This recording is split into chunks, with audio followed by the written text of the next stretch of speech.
relação de Paulo é com um grupo de pessoas a qual ele define como religiosos e como os pagãos.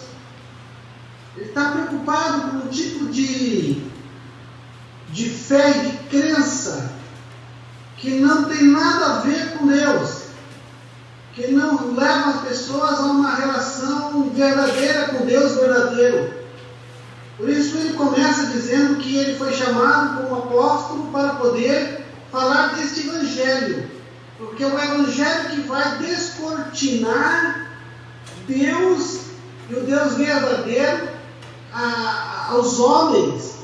E à medida que esse Deus é revelado aos homens, ele é revelado de maneira tal que a graça desse Deus se perpetue no coração do indivíduo e ele encontre salvação em Cristo. Então é importante esses dois primeiros capítulos. Por quê? Porque Paulo vai falar primeiro ao capítulo 1, praticamente todo ele, com relação aos pagãos.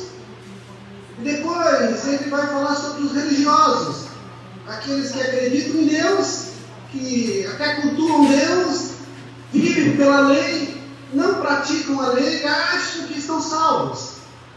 Isso talvez é um alerta para nós, porque tem muita gente dentro das nossas igrejas que se sentem salvas, porque creem em Deus, cultuam a Deus, trazem seus dízimos e ofertas a Deus, porque assim diz a lei, mas não tem o coração transformado, não tem a vida transformada segundo a imagem e semelhança de Cristo Jesus. Uma das questões primeiras que Paulo vai tentar estabelecer é que a vida cristã, ela se define de dentro para fora, não é de fora para dentro, né? Você pode ter uma boa moral, um bom comportamento, mas você não tem uma transformação espiritual, não tem salvação. É isso que Paulo vai trabalhar nesses dois primeiros capítulos, né? Depois ele vai entrar trabalhando a ideia do que a nossa condição, a condição do ser humano. Por quê? Mas isso a gente vai chegar lá. Bom, nós falamos na semana passada sobre Paulo descrevendo o caráter desse religioso, sobre essa moral como um conteúdo, pelo menos valores, que regem a sociedade, que regem os comportamentos dos homens na sociedade para o bem comum. Essa moral que é colocada em prática, quando ela não é colocada em prática, ela vai definir de uma maneira negativa o caráter do indivíduo. Aí Paulo vai colocar pelo menos 3 elementos que definem o caráter dos judeus religiosos. Ele vai falar que esse povo é um povo arrogante, é orgulhoso e hipócrita, né? E aí você percebe que é um caráter definido nada bom, né?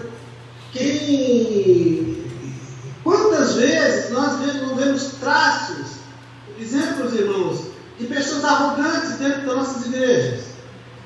Quantas vezes nós não vemos traços de pessoas orgulhosas dentro das nossas igrejas? Quantas vezes nós não vemos traços de pessoas hipócritas dentro das nossas igrejas? E aí a gente começa a acender uma luz vermelha, porque alguma coisa está errada.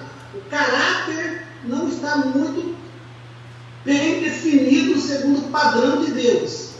Bom, então é importante esses 2 capítulos entenderem bem, até porque eu posso começar a querer definir a minha vida. Eu quero ver se aonde eu estou aí.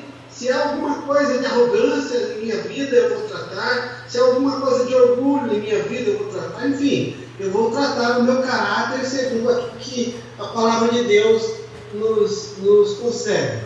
O Edson, leia para mim o texto de hoje, que é do capítulo 2, 25 ao 29, para mim, por favor. Romanos 2, 25 ao 29. o verdadeiro israelita. Porque a circuncisão tem valor se praticardes a lei. E se és, porém, transgressor da lei, a tua circuncisão já se tornou incircuncisão. Se, pois, a incircuncisão observa os preceitos da lei, não será ela, porventura, considerada como circuncisão? E se aquela que é incircuncisão, por natureza, cumpre a lei, certamente ele te julgará a ti, que não obstante a letra e a circuncisão e as transgressões da lei, porque não é judeu quem é apenas exteriormente, e nem é circuncisão, e a que é somente na carne. Porém, judeu é aquele que ou é interiormente, circuncisão a quem é do coração, do espírito, não segundo a letra, e cujo louvor não procede dos homens, mas de Deus. Bem, vejam que Paulo ele vai tratar de um rito importante dentro do judaísmo, que é o rito da circuncisão, né? E o que Paulo vai tentar trabalhar aí para a gente é que há um perigo muito grande das nossas igrejas elas se estabelecerem com base em rituais, né?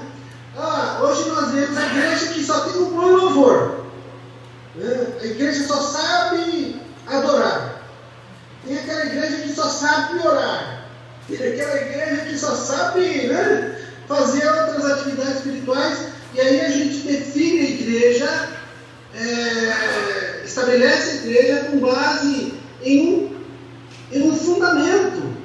E esses fundamentos, irmãos, eles têm que necessariamente estar arraigado, sustentado pela graça, né, pela totalidade da graça. Porém, quando ele vai trabalhar essa questão da circuncisão, a circuncisão ela é um rito judaico que Deus propôs a Abraão lá no capítulo 17 de Gênesis. E esse rito judaico ele tinha como função distinguir o povo judeu dos outros povos, mas não só distinguir, deixar ali uma marca no corpo do indivíduo para que ele pudesse não quebrar a aliança que ele tinha com Deus. Nós vamos chegar lá daqui a pouco. Mas olhando para o texto aí que o pastor leu, no versículo 5, Paulo fala assim que a circuncisão tem valor se você obedece à lei. Ou seja, qualquer rito judaico, ele só teria valor, ele só teria um valor espiritual se ele tivesse sustentado pela obediência à lei. Se você obedece à lei, então o seu dízimo tem um valor. Se você não obedece, necessariamente ele acaba perdendo. E a circuncisão, ela tem essa função, né? Mas ela só vai ter valor para o povo se, na verdade, toda a lei fosse cumprida. No versículo 27, Paulo diz assim: aquele que não é circuncidado fisicamente, mas obedece à lei, condenará você, tendo a lei escrita e a circuncisão, e é transgressor da lei. O que Paulo está tentando dizer é que tem aqueles que não são circuncidados fisicamente, mas eles obedecem à lei. E por isso, eles estão assim, numa situação bem melhor do que os religiosos que são circuncidados, mas não obedecem à lei.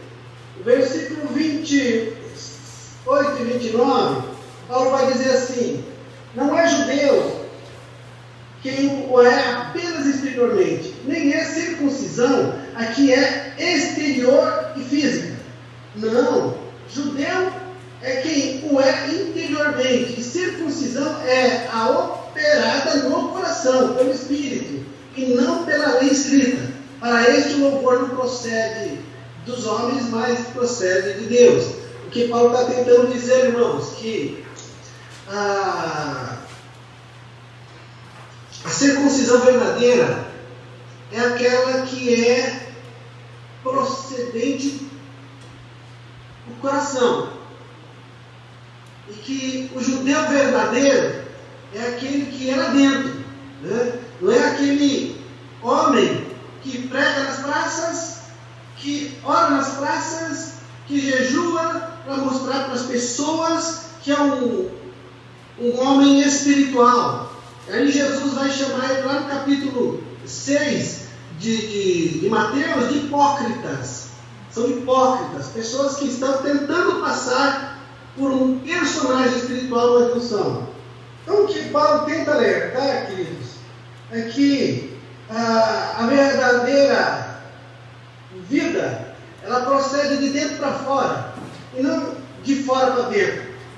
Não adianta ritos, não adianta ética moralista vivida apenas em teoria, mas não cumprem a lei. E quando isso não é realizado, eles acabam em hipocrisia. E o pior de tudo é que Paulo vai enfatizar que ninguém consegue cumprir a lei.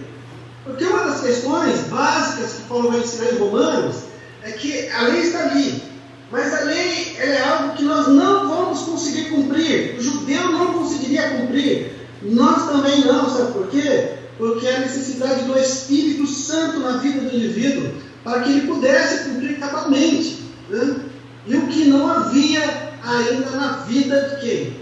Dos judeus, de uma forma geral. E nós mesmos, irmãos, se nós não estivermos cheios do Espírito, se o Espírito não estiver pulsando dentro do nosso coração, nós não vamos cumprir a palavra de Deus, nós vamos pecar, nós vamos transgredir, né? Porque o Espírito de Deus é que nos ajuda a fazer com que o nosso coração agregue a palavra de Deus, que a nossa mente procure agir segundo aquilo que a palavra de Deus orienta. Então é o Espírito de Deus que faz esse trabalho dentro do nosso coração, amém? Perguntas, irmãos, até aí? Alguma pergunta?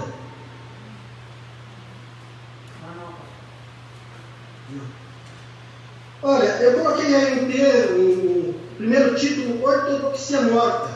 O que é uma ortodoxia morta? Ortodoxia é um termo grego que significa ensino correto. E quando a gente chama isso de ortodoxia morta, nós estamos dizendo que é um ensino correto que não promove vida. Por exemplo, vocês têm aí o estatuto da igreja, não tem, Edson? Vocês cumprem o estatuto da igreja, não cumprem? O estatuto da igreja, ele pode até cumprir e estabelecer ordem dentro do contexto de igreja, mas ele não transforma o coração, não é verdade?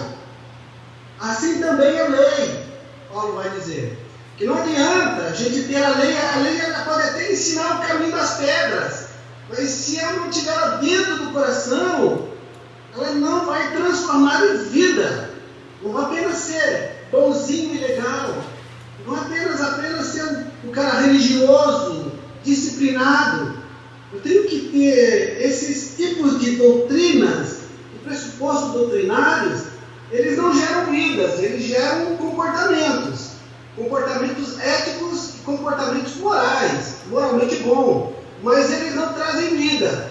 Por isso, nós costumamos dizer aqui no Brasil que um dos povos mais educados, um dos povos religiosos que eles mais são moralmente corretos, são os espíritas, né? Que fazem caridade, são solidários, são homens de uma moral muito boa, excelente, não fazem mal a ninguém,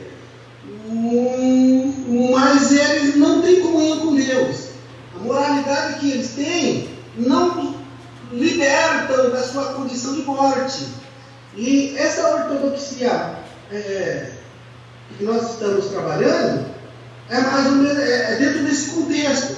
Paulo vai trabalhar para os religiosos que eles vivem dentro do contexto de uma ortodoxia morta. Os ensinos que ele tem, que eles vivem, isso não transforma a vida deles. Por exemplo, nós entendemos, irmãos, os evangélicos entendem que é necessário um novo nascimento, e que Cristo Jesus para você poder começar a entender e viver a palavra de Deus. O catolicismo, por exemplo, ele não trabalha com base nisso. Você nasceu católico, você já nasce salvo, enfim, o batismo salva e você não precisa mais de nada. Quer dizer, você tem a Bíblia, mas você até age de maneira coerente com a Bíblia, mas aí você não, você conhece a Bíblia, mas você não pratica ela, você não vive ela. E aí não dá para dizer que existe salvação nesse processo. Então o que Paulo está dizendo é que não adianta a gente viver dentro de um contexto de uma ortodoxia morta. O Edson dá um bom sermão, você entende isso. E aí você pega essa doutrina para você, mas isso é só conhecimento, você não põe em prática. E isso não tem validade para a tua vida, isso não gera vida, isso não produz vida. No sentido de que vocês acabam passando a vida inteira dentro de uma igreja, não crescem, não realizam obras para Deus, vocês não amadurecem, não são transformados no seu caráter, na sua maneira de ser. Então não houve uma ação da graça de Deus por meio da palavra, mudando e transformando. Houve apenas um conteúdo doutrinário, que vocês entenderam e pronto. Isso é uma ortodoxia morta, é isso que nós vivemos muito dentro da nossa igreja. Paulo adverte os religiosos que não adianta fazer da circuncisão, o fundamento da fé, quando as pessoas não conseguem praticar a lei. A circuncisão é um dos principais fundamentos da fé judaica, tanto que Paulo teve grande problema com os judaizantes, ou seja, judeus que se converteram ao cristianismo, que insistiam que todos tinham que se converter, todos que se convertessem, eles tinham que ser circuncidados. Paulo trata que, apesar de ser um importante rito da religião judaica, sem a prática da lei não tinha valor. E é isso mesmo, né?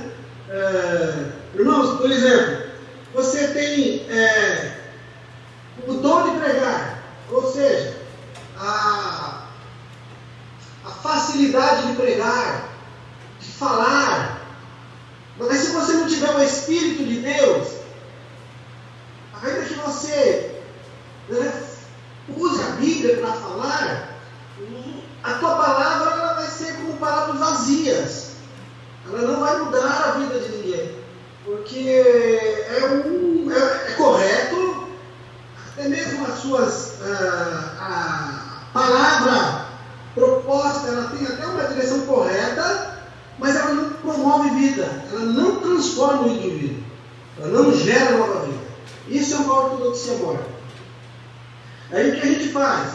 A gente coloca a nossa fé e toda a nossa crença nos pressupostos doutrinários, né?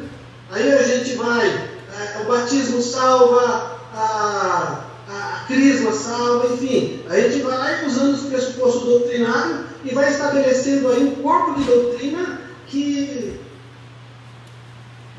vai, de alguma forma, dentro do contexto religioso, orientar a nossa fé para a salvação, o que é um engano, segundo Paulo. Então, uma das coisas que nós precisamos trabalhar dentro da nossa igreja é essa questão.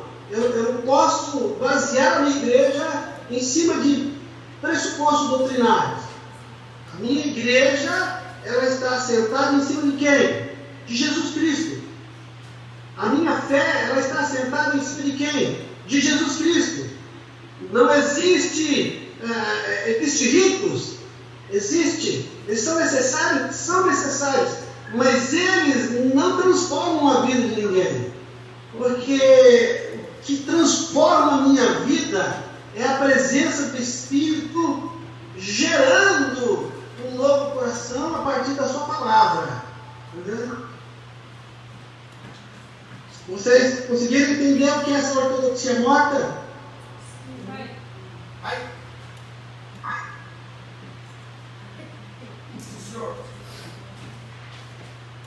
Então, assim, é um termo meio chato, mas ele é muito importante porque a gente fala assim, olha, nós temos os batistas aqui no Brasil, sempre assim foram, como igreja histórica, eles sempre falam, nós temos a ortodoxia. E por muito tempo as igrejas batistas tradicionais estavam morrendo por causa da sua ortodoxia, esse ensino correto. Então eles estavam baseando sua fé, a sua salvação apenas em doutrinas. E a igreja ela levou um solavanco muito grande no Brasil quando houve um processo de renovação. E quando algumas igrejas começaram a dar vazão ao Espírito Santo e que houve um processo de renovação. Então a igreja começou a mudar na sua maneira de se posicionar. Então agora ela não tem uma ortodoxia, ela tem uma ortodoxia viva. Né? Um ensino correto que promove vida. Bom, segundo ponto diz o que é a circuncisão. A circuncisão é um sinal da aliança proposta por Deus a Abraão em Gênesis 17, de 9 a 14. Eu vou ver se a gente consegue ler. Gênesis 17,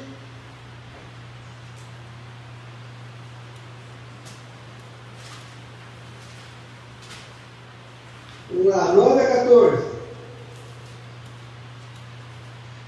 De sua parte, disse Deus a Abraão, guarde a minha aliança, tanto você como os seus futuros descendentes.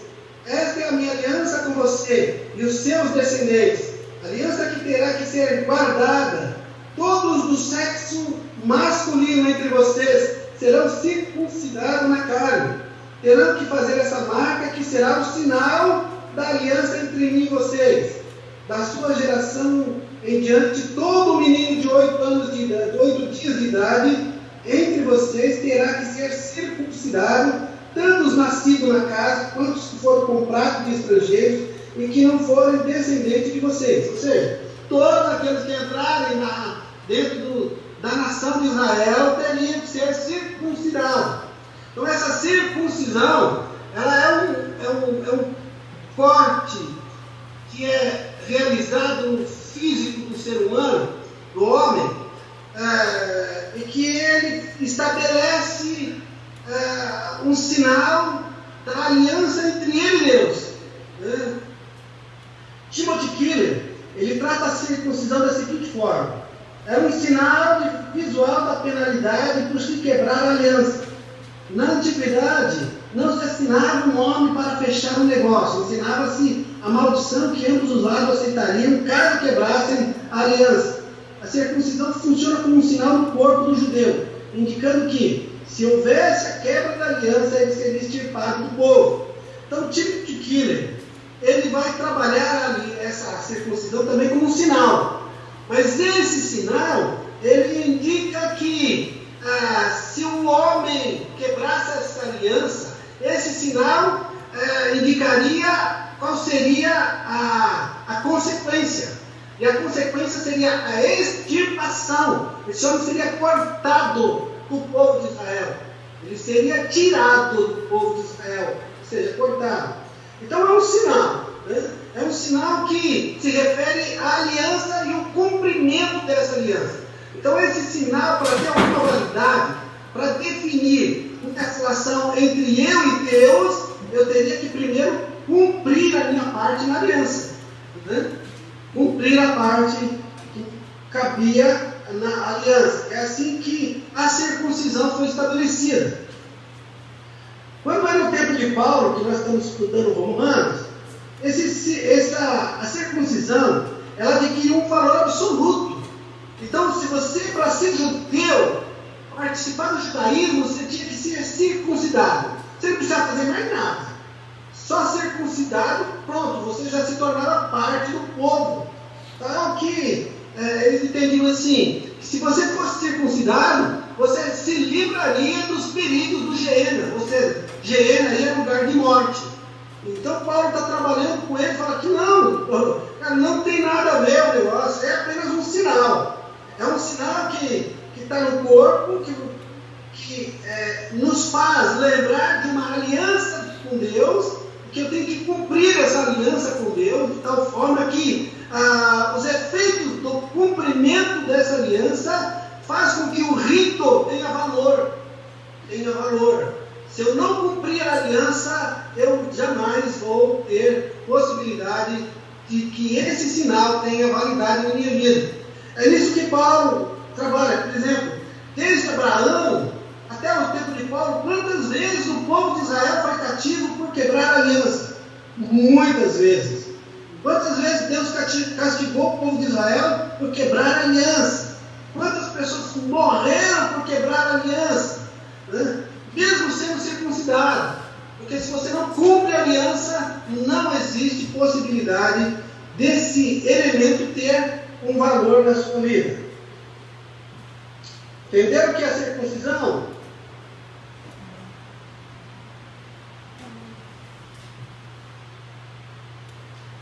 Os irmãos entenderam o que é a circuncisão?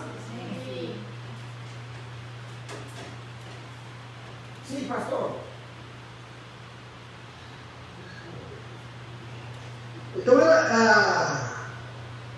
aí Paulo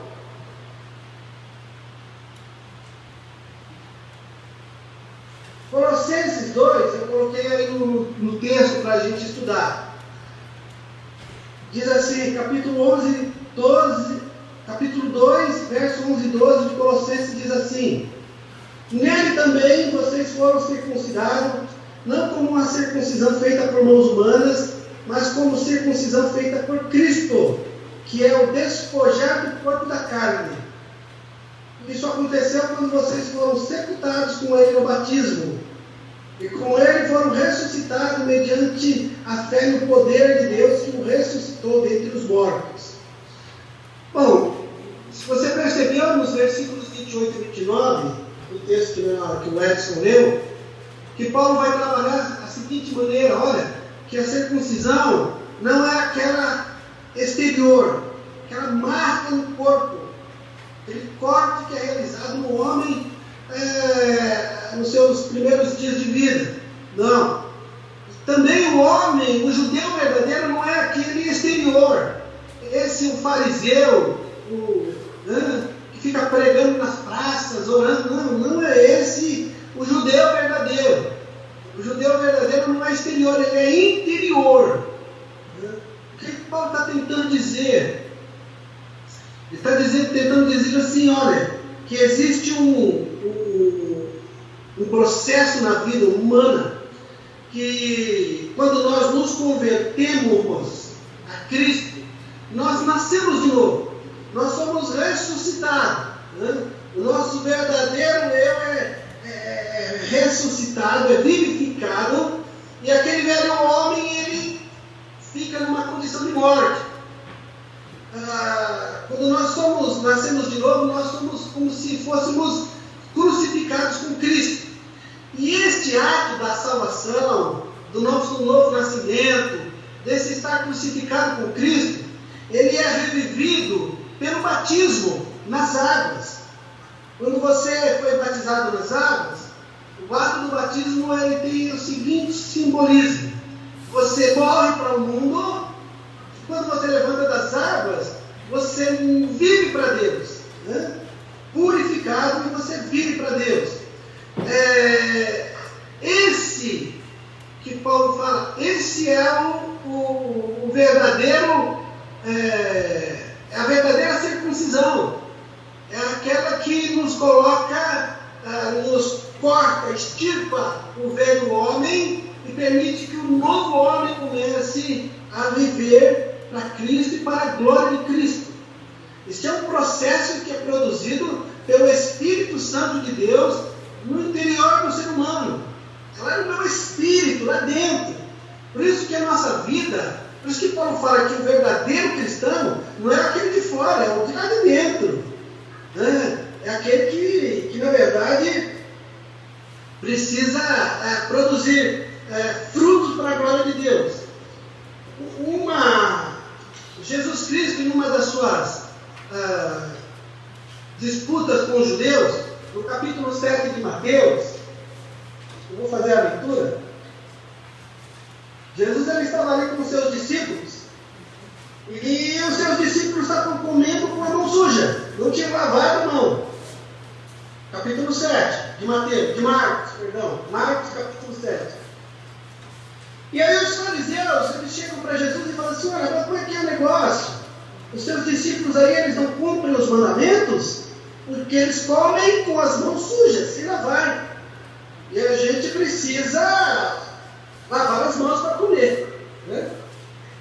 E aí Jesus fala assim: mas vocês são um bando de hipócritas, né? Jesus mete a sola neles, chama eles de hipócritas, e versículo 5 diz assim: então os fariseus e os mestres da lei lhe perguntaram: por que os seus discípulos seguem os nossos antigos e tradicionais costumes? Pois eles comem sem primeiro seguir a cerimônia de lavar. Jesus respondeu: seus hipócritas, o profeta Isaías escreveu sobre vocês como disse. Aí no capítulo ainda, no versículo 14, Jesus, depois de falar um monte de coisas para eles, diz assim: então Jesus chamou a multidão novamente para que viesse ouvir e disse: ouçam vocês todos. E disse ele: procurem entender, nada que venha de fora da pessoa e entre nela pode torná-la impura, mas o que sai de dentro da pessoa, isso a torna impura. Aí no versículo 20, Jesus disse, e ele acrescentou: o que sai da pessoa é a que torna impura, porque de dentro do coração dos homens vêm os maus pensamentos, as imoralidades sexuais, os roubos, os assassínios, os adultérios, os desejos de construir o que pertence aos outros, a falta de temor a Deus, o engano, as paixões carnais, a inveja, a calúnia, o orgulho e todas essas loucuras, todas essas coisas ruins procedem de dentro, e são essas que tornam as pessoas impuras. Então o que Jesus está dizendo para eles é assim: olha, vocês primeiro precisam entender uma coisa, que o que torna impuro o ser humano é o que procede de dentro dele. Então, quando Deus faz a obra no coração do homem, ela é dentro do homem. É a transformação do coração do homem. Para que mais não esses tipos de comportamentos, mas os frutos do Espírito Santo agora, que procedem de dentro do homem. Não é apenas, às vezes a gente gosta muito de Natal fazer as nossas ações solidárias, né? Aí a gente faz ação solidária para as crianças, para os velhinhos. Isso são ações para que as pessoas possam nos ver. Isso são atitudes externas que muitas igrejas fazem para serem vistas. Mas Jesus trabalha isso como uma coisa totalmente incorreta.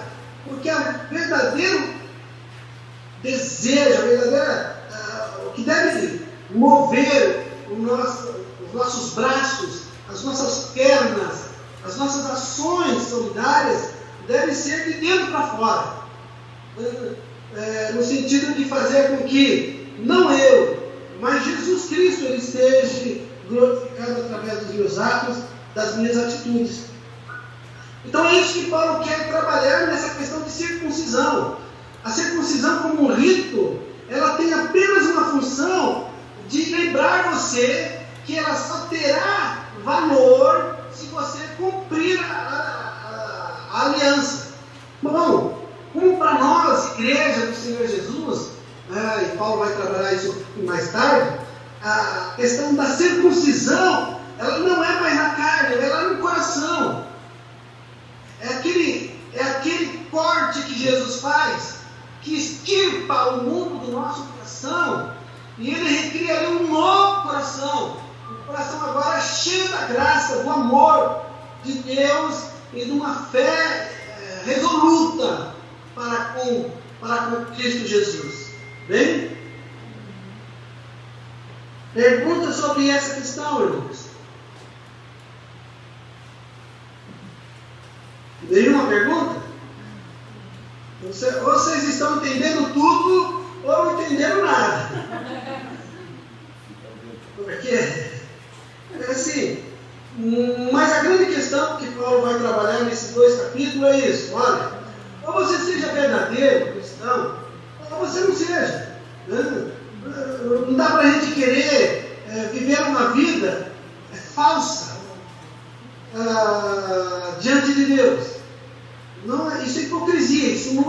isso traz consequências de morte para nós.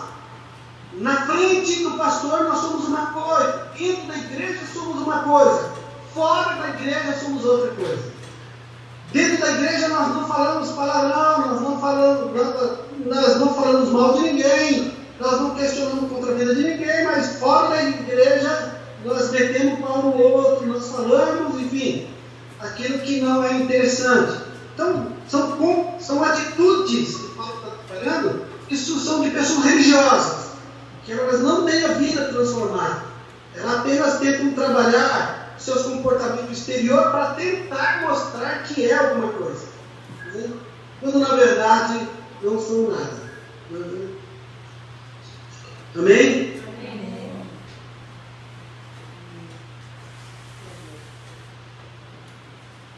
Uma das coisas importantes, irmãos, que nesses 2 primeiros capítulos de Romanos, é que aí Paulo começa a forjar, trabalhar a questão da identidade. Nossa identidade em Cristo. Aqui nós temos uma coisa mais ou menos assim, o que é falso e verdadeiro. Por exemplo, você tem um relógio suíço, que vem da Suíça, com marca suíça, e que é um relógio verdadeiro. Aí a gente vai lá no Paraguai e compra um igual, semelhante, que trabalha da mesma forma, mas que você vai olhar embaixo, está lá meio que em Paraguai, que não tem a ver com que é alguma coisa que não é verdadeira, é falsa. E é vendido como relógio suíço. E aí a gente consegue perceber isso que, cara, na vida cristã também é assim. Deus, ele deixa característica bem clara daqueles que são verdadeiros cristãos, daqueles que são falsos cristãos.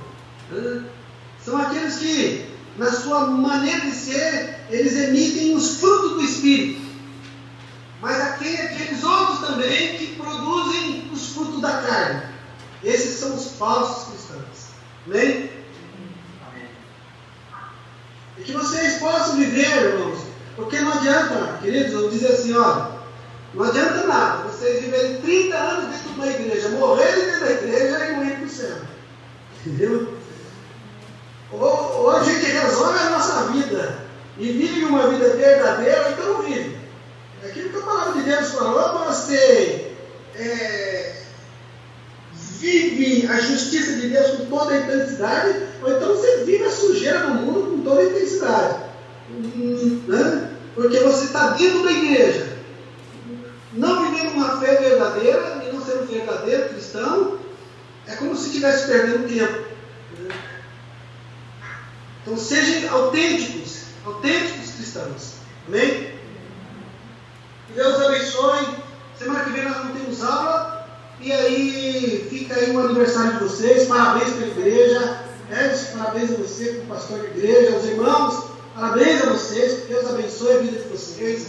Enriqueçam e façam que vocês produzam frutos sem trunfo. Amém?